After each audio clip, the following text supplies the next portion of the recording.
Dear students, आज हम discuss करेंगे second year physics chapter number 13 most repeated questions. इसमें पहले हम शॉर्ट क्वेश्चंस देखेंगे और फिर हम लॉन्ग क्वेश्चन देखेंगे।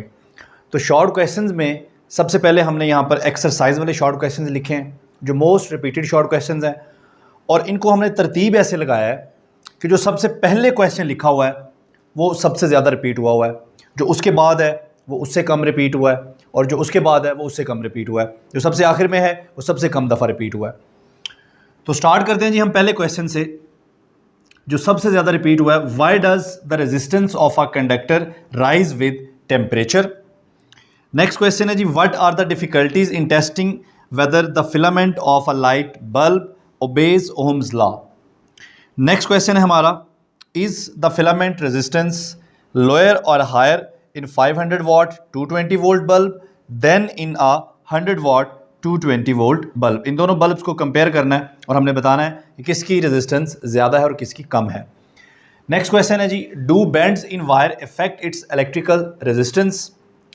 नेक्स्ट क्वेश्चन है जी, describe a circuit which will give continuously varying potential. तो यहाँ पे वो सर्किट का नाम लिखने के साथ अगर वो सर्किट बना भी दिया जाए तो और ज़्यादा बेहतर हो जाएगा। उसके बाद explain why the terminal potential difference of a battery decreases when current drawn from it increases. पहले हमने डिस्कस किए हैं एक्सरसाइज वाले शॉर्ट क्वेश्चंस, अब हम डिस्कस करेंगे चैप्टर के अंदर से टेक्स्ट में से जो शॉर्ट क्वेश्चन रिपीटेड हैं। तो सबसे पहले हमारे पास है define electric and conventional current.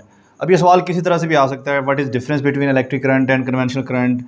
ठीक है जी, define electric current and conventional current, या सिर्फ ये हो सकता है डिफाइन कन्वेंशनल करंट, या ये भी हो सकता है डिफाइन इलेक्ट्रिक करंट।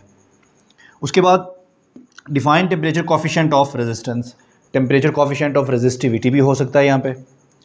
उसके बाद डिफाइन किरचॉफ्स रूल्स, किरचॉफ के जो दो रूल्स हैं, किरचॉफ करंट रूल और किरचॉफ वोल्टेज रूल। ठीक है, ये अलग अलग से भी शॉर्ट क्वेश्चन पूछे जा सकते हैं, लेकिन जो रिपीटेड हैं वो ये हैं डिफाइन किरचॉफ रूल्स। उसके बाद right formula for equivalent resistance in series and parallel.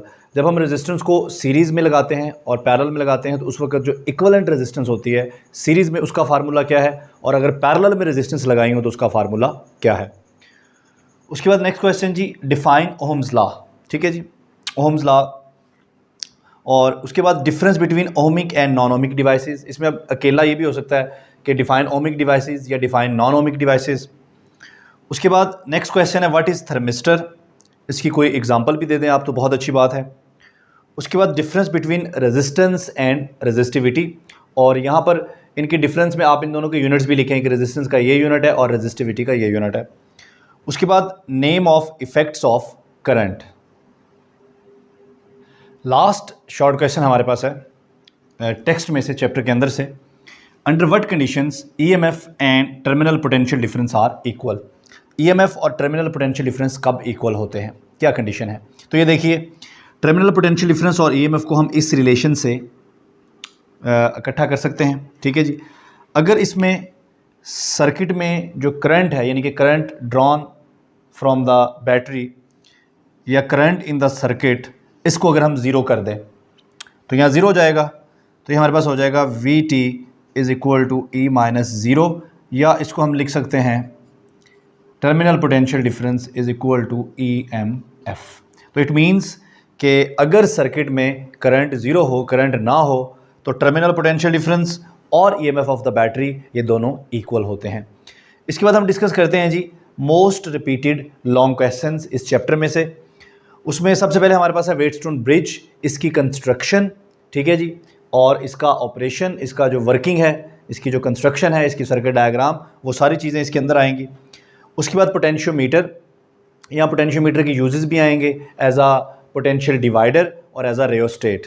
ठीक है, उसके बाद resistivity and it's dependence upon temperature. उसके बाद जी किरचॉफ्स रूल। अब इसमें किरचॉफ फर्स्ट रूल भी हो सकता है और ये हो सकता है कि किरचॉफ सेकंड रूल हो, सिर्फ सेकंड रूल हो और साथ में उसकी एक्सप्लेनेशन हो। ठीक है, उसके बाद रेयोस्टेट, ये ऑलरेडी इसके अंदर आ चुका है पोटेंशियोमीटर में, लेकिन ये सेपरेट भी हो सकता है रेयोस्टेट। तो इसके साथ ही चैप्टर नंबर 13 के जो मोस्ट रिपीटेड पिछले पंजाब के तमाम बोर्ड्स में जो मोस्ट रिपीटेड शॉर्ट क्वेश्चंस और लॉन्ग क्वेश्चंस थे वो हमने डिस्कस किए।